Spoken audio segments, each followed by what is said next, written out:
Të nderuar shikues, u rikthyem në pjesën e dytë të pasdites me personalitetet në studio, ku sot do të flasim për një temë shumë aktuale dhe shumë të rëndësishme, edhe besoj që informacionet që do i marrim nga protagonistët e ftuar në studion ton janë shumë dobipruese dhe shumë të rëndësishme. Tema ka të bëjë me studentët shqiptar të juridikut, të cilët kërkojnë që provimin e jurisprudencës ta japin në gjuhën e tyre amtare, pra shqipe, ashtu siç ju lejohet edhe me kushtetut. Nismëtar i kësaj nisme realisht është apo përfaqësues i studentëve të juridikut Mevlan Ademi, të cilin sot e kemi në studio. Përshëndetje Mevlan, mirë se na erdhe. Përshëndetje, ju falenderoj për ftesën. Faleminderit dhe privilegj që në studion ton të kemi dhe profesoreshën universitare, profesoresh Albana Metaj. Përshëndetje profesoresh, mirë se na erdhe. Mirë se ju gjeta. Faleminderit shumë që keni ndarë kohë krahas angazhimeve të shumta që keni në këtë periudhë që t'jeni pjesë e këtij emisioni. Profesoresh, të fillojmë të flasim me juve në lidhje me atë që partitë politike po përplasen, le t'i themi, njëra me tjetrën në lidhje me këtë tematikë shumë të rëndësishme. Kishim deklaratën e kryeministrit Mickovski, i cili para disa ditësh tha që po kjo ju lejohet, domethënë studentëve në gjuhën amtare të japin provimin. Ministria e Drejtësisë e mohon një gjë të tillë. Cili është fillimisht vlerësimi juaj për këtë, qëndrimi juaj? Po, faleminderit për pyetjen dhe shkuam drejt në temë. Shumë me vend pyetja juaj, edhe konstatimi ka pasur një polarizim të skajshëm të shoqërisë në Maqedoni, jo vetëm në aspektin etnik, domethënë shqiptarët dhe maqedonë që kanë mendime dhe qëndrime, kuptohet, diametralisht të kundërta lidhur me këtë çështje, por ajo që më bën përshtypje është edhe vetë brenda koalicionit të qeverisës, nuk e kam pritur që do të ketë domethënë kundërshti të tilla dhe qëndrime kaq të kundërta njëri me tjetrin. Mevlan Ademi dhe studentët e tjerë që kanë nënshkruar peticionin e kanë dërguar këtë në cilin muaj në Ministrinë e Drejtësisë, ndoshta përpara 2-3 javësh. Ka 2-3 javë. Dhe kanë marrë përgjigje me shkrim nga Ministria e Drejtësisë, me një arsyetim të cilit Ministri Filkov vazhdon të qëndrojë, që për ne të paktën gjithë profesionistët e të drejtës është një arsyetim dhe një argumentim tërësisht i pa bazë. Argumentimi bazë i tij ka qenë se, siç është shprehur në përgjigjen me shkrim që Ministria e Drejtësisë u ka drejtuar studentëve, është shprehur se nuk ka shanse të mbahet provimi i jurisprudencës, po e them me fjalë të thjeshta, në gjuhën shqipe për shkak se një nga parakushtet për marrjen e provimit të jurisprudencës dhe ushtrimin e profesionit fillimisht avokatis, po kjo është baza edhe për profesionet e tjera të drejtësisë, edhe provimi për përmbarues apo për noter apo mediator e tjerë, e kanë bazën këtu tek provimi i jurisprudencës. Pra, sipas tij duhet njohje e thelluar e gjuhës maqedonase dhe ky provim i jurisprudencës duhet dhënë në gjuhën maqedonase për shkak se në këtë mënyrë vlerësohen edhe njohuritë e studentëve në gjuhën maqedonase, që janë dy gjëra tërësisht të ndryshme njëra nga tjetra. Njohja e gjuhës bëhet me testime të posaçme për gjuhën, siç e dim të gjithë, edhe një njerëz thjesht nuk ka nevojë të jesh jurist. Ndërsa provimi i jurisprudencës shoqëruar me provimet e tjera profesionale të cilat u nështrohen në studentët e drejtësisë janë provime të njohurive të veçanta dhe të thelluara profesionale, jo gjyqësore. Nuk pyeten për trajtat e emrit ose nuk e di rasat ose kohët e foljeve në provimin e jurisprudencës. Pra janë dy gjëra tërësisht të ndryshme që nuk kanë asnjë lidhje me njëra tjetrën. Është një gjë komplet tjetër testimi i njohurive në Maqedoni, që e dim si shkon, dhe është një proces dhe një provim tërësisht tjetër, tërësisht profesional, provimi i jurisprudencës. Më pëlqeu, çuditërisht shumë, deklarata e kryeministrit Mickovski, që është e logjikshme, është e bazuar në kushtetut dhe në ligj, po përsëri për çudinë tonë kolektive, mbrëm përsëri, Ministri Filkov insistonte në qëndrimin e tij të parë dhe dole i fuqishëm kundër kryeministrit të forcës qeverise, kryeministrit vet, dhe aq më keq me fjalë shumë fyese, ironike, sarkastike, deri diku arrogante kundër zvendes kryeministrit të qeverisë vetë, që për mua kjo ishte shumë e çuditshme, po shoh që vazhdon kjo Lufta e ashpër edhe brenda fraksionit të caktuar politik, sepse polarizimi në popull, siç po e shohim në rrjetet sociale, është i skajshëm për këtë çështje. Qëndroj dhe të gjithë ne si komunitet akademik, jo vetëm profesorët e Fakultetit të Drejtësisë të UAL-s, por edhe kolegë profesor të fakulteteve të tjera shqiptare në Maqedoni, Fakultetet të Drejtësisë, kanë qenë të zëshëm dhe kanë dalë me deklaratat e tyre dhe të gjithë jemi të bindur profesionalisht se ligji ekziston, kushtetuta ekziston, amendamenti 5 i kustetutës është që nga viti 2001, në zbatim të tij është në fuqi që nga 2019 ligji për gjuhët në Republikën e Maqedonisë Veriut, i cili duhet vetëm të zbatohet. Pra, baza ligjore është këtu. Mungon vullneti politik për ta bërë këtë siç duket. Do të thënë edhe ligji edhe për përmbarues realisht jepen këto provime në gjuhën maqedonase deri më tash janë bazën, domethënë e kanë të jurisprudenca apo jo? Sigurisht po. Me thënë edhe provimi për përmbarues, edhe provimi noteris, që janë provime të veçanta profesionale, edhe provimi për pranimin në Akademinë për Gjykatës dhe Prokuror, e gjitha provimet profesionale në drejtësi jepen bahen në gjuhën ekskluzivisht në maqedonisht. Megjithëse theksoi ligji për gjuhët nuk ka një dispozitë posaçme ku të përcaktohet se provimi profesional duhet të bëhet në gjuhën maqedonase, por është në përgjithësi ky është një lex specialis, ligj përgjithshëm për zbatimin e gjuhëve në gjithë territorin e vendit, ku qartë edhe në përputhje me kushtetutën shprehet se cili person që i përket komunitetit mbi 20% të popullsisë në vend mund të kërkojë dhe të zbatojë gjuhën e vet në të gjitha organet shtetërore, komisione ndalemi, sepse komision është pikërisht një komision i caktuar në përbërje të profesorëve të ndryshëm e tjerë, profesionistës drejtës, cilët të marrin në provimin e jurisprudencës. Kështu që qartë përcaktohet se dhe në komisione ndryshme mund të zbatohet gjuha shqipe. Mevlan, pse pikërisht tani filluat këtë nismë, këtë iniciativë? Do të thotë deri më tani ka qenë ky provim në gjuhën maqedonase, pse tani keni filluar të bëheni më të zëshëm? Po realisht nuk kemi filluar që tani. Fillimisht iniciativa ka filluar nga ana e dekanatit juridik të UAL-it në vitin 2023, nëse qoftë se jam gabim. Atëherë unë edhe fillova studimet dhe normalisht ishim të njohur me këtë problematik dhe pastaj u zgjodha kryetari i fakultetit juridik me anësisë me profesorin Albana, së bashku e hartuam një kërkesë të qartë për studentët shqiptar që të mbahet provimi i jurisprudencës në gjuhën shqipe. Kjo nuk mori vëmendjen fare. Pastaj pas ca muajve, kur bëra kryetari i parlamentit studentor, hartuam edhe një herë së bashku me profesorin Albana dhe profesorin Arta, pak më të detajuar kërkesën tonë, edhe dorëzuam edhe një herë tek po të njëjtat figura, për shembull ministri i drejtësisë është i njëjti që ka qenë edhe para një viti e gjys. Dhe fatkeqësisht nuk mori fare përgjigje nga Ministria e Drejtësisë, ndërsa patëm edhe takime nga disa eksponentë tjerë politikë të cilët janë në qeveri, por edhe nga ata përveç që morëm përgjigje që po e shqyrtojnë dhe janë në bisedime, nuk u pa kur gjë. Me këtë arsye apo me këtë ide ne filluam që të pyesim studentët si qëndron qëndrimi i tyre në kuadër të kësaj. Po në fund të fundit duhet të jetë zgjedhja jonë ajo se në çfarë gjuhë duhet të nënshtrohemi provimit të jurisprudencës, a do të nënshtrohemi në gjuhën maqedone apo në gjuhën shqipe, dhe jo të na diktojë dikushi.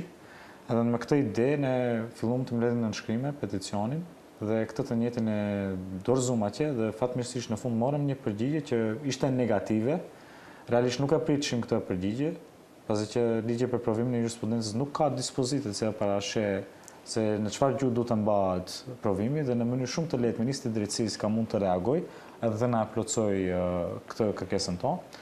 Por shihet që edhe gjatë publikimit të statuseve të fundit që janë të bërë në Facebook fatkeqësisht, shihet një jo vullnet, ku ai siç tha edhe në një lloj mënyre ignorante është drejtuar zëvendës kryeministrit të vendit. Po mund vetëm të them që një stomatolog, siç është referuar Ministri i Drejtësisë, është duke kuptuar më mirë ligjin se sa vetaj.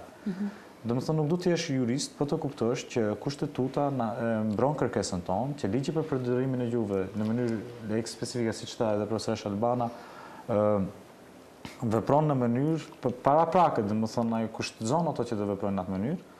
Për këtë arsye nuk e kuptoj qartë qasjen sepse Ministri i Drejtësisë vazhdon të ndërtojë mur ndaj kërkesës së studentëve të këtij vendi. Po nga partitë shqiptare me vlan, keni hasur mirë kuptim për krahje në këtë drejtim, nga ajo që kemi parë edhe në të plasuar edhe në rrjetet sociale, vërej që ju përkrahin edhe në takime të ndryshme që ju keni qenë me disa nga krerët e partive shqiptare. Po, deri më tani kemi marrë një mbështetje nga pothuajse të gjitha subjektet politike në vend, të cilët kanë përkrahur iniciativën tonë, normalisht është iniciativë legjitime, nuk jemi duke kërkuar favor nga ministria ose nga qeveria, po jemi duke kërkuar të zbatohet një drejtë që është në kushtetutë. Dhe realisht kjo është pritur mirë nga subjekti politike shqiptare, por edhe vetë nga kryeministri i vendit i cili doli në përkrahjen tonë, edhe se sot kishte dalë në një deklaratë. Duhet bëhen ndryshime në ligj. Se duhet bëhen ndryshime në ligj. Se kemi biseduar me ca profesorë, nuk është e nevojshme të bëhen këta ndryshimet në ligj, pasi që ligji për përdorimin e gjuhëve është. Por gjithsesi falenderojmë dhe përshëndesim çdo mbështetje që marrim ne si student dhe shpresojmë që të mund edhe ata të binë dakord ndërmjet vetë që të vazhdojë që të zbatohet kërkesa jonë. Profesor Ashtu, si profesioniste themi e këtij drejtimi, në qoftë se kushtetuta apo ligji e lejon një gjë të tillë, atëherë pse nuk po zbatohet në praktik? Këtë pjesë nuk është se e kuptoj shumë juridikisht. Për shkak të mungesës së vullnetit politik dhe për shkak të asaj se Maqedonia si në vend, unë kam biseduar me shumë kolegë Maqedonas këto kohë, që kur është rihapur përsëri kjo çështje, ata kanë dhe më të moderuarit e tyre ose më pro-shqiptarë po ta quajmë, kanë një ndjesi të çuditshme. Mendoj se ata na kanë dhënë shumë të drejta. Do të thënë, është ky mentaliteti i çuditshëm i palës Maqedonas, ata nuk e kanë vullnetin të takojnë në mes të rrugës, dhe të bëjnë kompromis me ty si një popull shtetformues në Maqedoninë e Veriut, si një popullat që je këtu 30% e popullsisë në këtë vend. Pra mungon dëshira e mirë e tyre. Thash, edhe ata që janë më liberalët ose më tolerantët e kanë këtë idenë që po në qoftë se kam pas dhe përgjigje të tilla. Për shembull, nëse lejojmë në gjuhën shqipe, atëherë duhet lejojë edhe në gjuhën turke, ku diuni fillojnë me radhë. Po jo, ligji është i qartë, thotë komuniteti që është mbi 20% në këtë vend, domethënë. Kështu që për mendimin tim, që nga 2018 miratimi i ligjit, po 2019 që ligji për gjuhët hyri në fuqi, është plotësisht ekziston 100% tereni për zbatimin e gjuhës shqipe në gjitha institucionet, po edhe në gjitha komisionet e provimeve, testimeve profesionale, siç e tham. Dhe në këndvështrimin tim, nga kontaktet e mia me kolegë Maqedonas, ata më së shumti i tremen pastaj se si do të evoluojë kjo çështje, sepse nuk do të ngelet me kaq, por ne do të kërkojmë edhe seancat gjyqësore të mbahen në gjuhën shqipe, që nuk është as pak praktik në Maqedoninë e Veriut, që duhet jetë kështu edhe në këtë pjesë. Pra në zonat në cilat popullsia shqiptare është mbi 20% përsëri, gjuha shqipe është gjuhë zyrtare, duhet zbatohet edhe në seanca e tjerë. Ja kam frikën kësaj problematike sipas tyre, kësaj të drejtë për ne.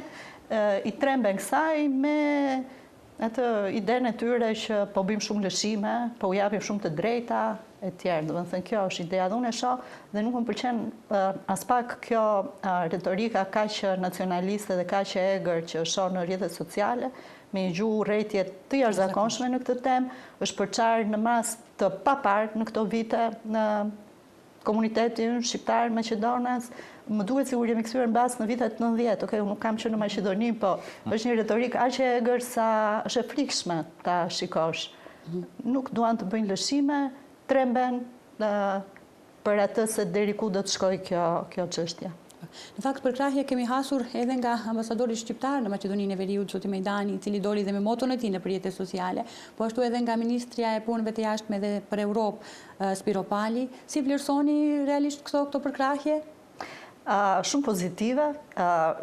Është detyrë e tyre, e shtetit shqiptar, detyrë e tyre kushtetuese që të kujdesen për mbrojtjen e drejtave të gjithë shqiptarëve, kudo ku janë, kështu që me shumë klasë dhe me shumë stil, mendoj ambasadori i Shqipërisë pa ndërhyrje të tepruara, pa treguar dhunë, forcë, por thjesht bazuar në ligj dhe në kushtetutën e shtetit shqiptar, po edhe në ligjet dhe kushtetutën e Republikës Maqedonisë Veriut, shumë bukur, me shumë elegancë, ka ndërhyrë në një moment shumë të rëndësishëm. Shteti shqiptar tu duhet të ishte i zëshëm dhe unë jam shumë krenare për ndërhyrjen e tij dhe mund të shkoj dhe më tej dhe të them që besoj se edhe përgjigja e kryeministrit përpara disa ditësh kur u pyet në konferencën për shtyp dhe shumë pas një ekuivok dhe shumë prerë dhe shumë qartë ta se ligji ekziston dhe duhet të zbatohet, mendoj që ky ka qenë një ndikim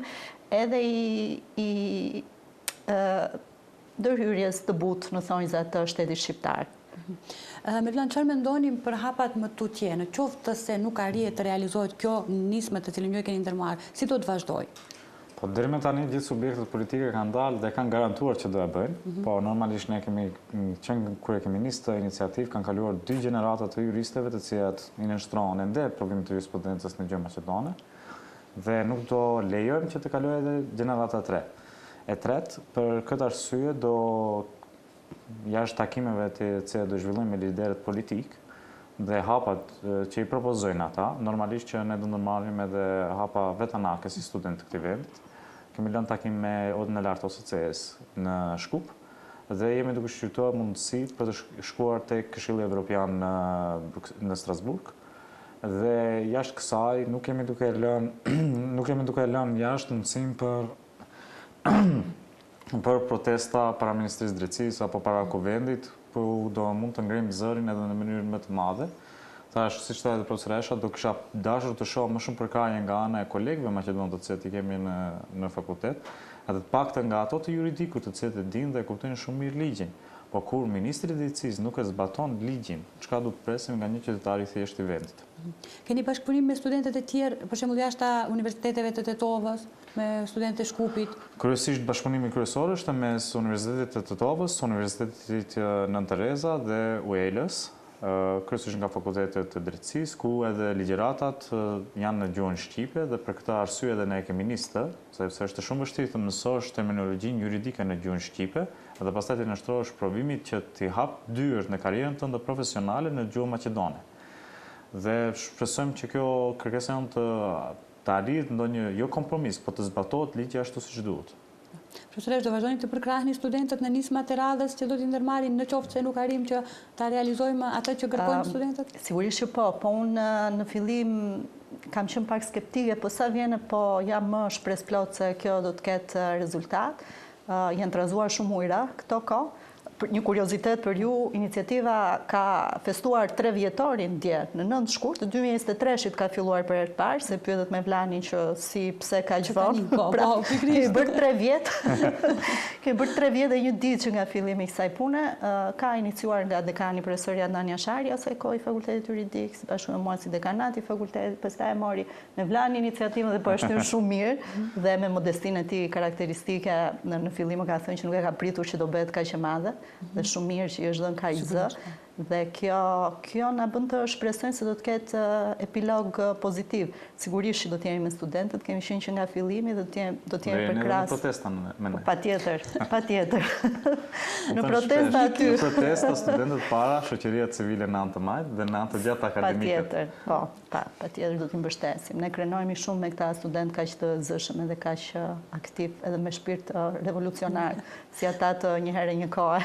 Janë dëgjuar shumë shpesh këtë thënie kohën e fundit, studentët janë pjesa më vitale dhe që bëjnë revolucionin në një shoqëri, kështu që mirë po unë shpresoj shumë që të arrihet një epilog i tillë pozitiv edhe të mos vi, domethënë puna deri në masat e tjera që ju do t'i ndërmerrni. Profesor, dua të kaloj në një pjesë tjetër, realisht kam edhe një pyetje që ka të bëjë sigurisht me arsimin, sepse ju vetë jeni pjesë e arsimit të lartë. Do të bëhen ndryshime edhe nga Ministria e Arsimit edhe në arsimin e lartë në vendin tonë. A rrezikohen të mbyllen disa fakultete? Ne kemi qenë në bisedime me kolegët gjatë që nga janari të muaj shkurt e tjerë, më thënë kemi parë këtë projekt ligjin e ri për arsimin e lartë, i cili është drastik më duhet të them, ka ndryshime të shumta, shumë rigoroze, shumë të menjëhershme dhe të papritura, ka kushte shumë të vështira për të plotësuar për marrjen e thirrjeve akademike, ka kushte të vështira për të cilat ka dispozita të cilat prekin në mënyrë direkte autonominë e universiteteve, ka dispozit për ndarje, bashkimet universiteteve nga Ministria e Arsimit, do me thënë dhe një pjesë që është shumë i prek direkt janë dispozitat që kanë të bëjnë me universitetet private në Maqedoninë e Veriut, të cilat sipas të gjitha gjasave nëse ligji ngeleshtu i pandryshuar siç është në projekt ligj, do të ketë ndikim të madh tek universitetet private, sepse sipas një dispozite të ligjit, profesionet publike, si që janë mjekësia, arkitektura, po edhe mësuesia, po edhe drejtësia e tjerë, do të lejohet të akreditohen dhe të mbahet mësim vetëm në universitetet publike, për shembull, ose në universitetet publiko-private, si që është fatmirësisht edhe Universiteti Evropës Jullindore. Mirë, po kjo i prek të gjitha në mënyrë barabartë pa kufit të gjitha universitetet private në Maqedoni. Do të ketë debat publik, ligji është i shpallur, veçmë në faqen zyrtare të qeverisë. Priten komente, gjithë kolegët e gjithë universiteteve në vend kanë reagime të shumta, janë duke punuar, duke parë mundësinë për komente, kritika e tjerë. Disa kolegë nga Universiteti Shën Kirili dhe Metodi kanë dalë me deklarata publike.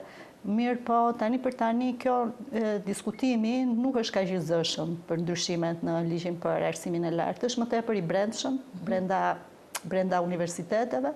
Jemi duke përpunuar njerë ne me njëri tjetrin, për shkak se realisht është shumë, ekstremisht shumë rigoroz dhe shumë me disa kushte shumë të rënda që kanë ardhur dhe menjëherë krejt papritur janë 100 fishuar me thënë kushtet, edhe para kushtet, edhe kriteret që duhet plotësohen.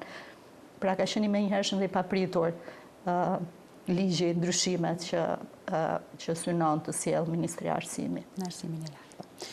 Me plan për fund, cilat ishte porosia yte ose apeli yt në lidhje me këtë nismë të cilën sapo e përmenda? Apeli im do ishte që politika të reflektoj, do të marrë një vendim sa më shpejt, se më gjatë nuk pres.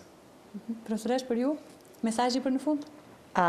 Mesazhi për në fund është që studentët do t'ja dalin, ne krenohemi me këta student dhe kanë shumë shpresë se do të ketë një epilog pozitiv, edhe për një fakt shumë shpresë dhënës që partitë politike shqiptare janë së bashku në këtë kauzë, që nuk ka ndodhur prej shumë kohësh, por e shohim se dhe partitë në opozitë dhe partitë në opozitë janë krah për krah për ta shtyrë përpara këtë çështje. Është edhe mbështetja e shtetit shqiptar, unë shpresoj që do t'ja dali. Unë ju falenderoj shumë që ndatë nga koha juaj për që nësot pjesë e emisionit tonë, me qenë se keni një ditë me agjendë pak më të ngjeshur. Falenderit shumë dhe uroj që në emisionin e radhës të shihemi kur të kemi arritur një rezultat pozitiv në lidhje me këtë drejtim. Falenderit shumë me vlan, falenderit profesor. Faleminderit për ftesën. Të nderuar shikues, ishte kjo pjesa me personalitetet e ditës, ju vazhdoni qëndroni dhe më tutje me ne.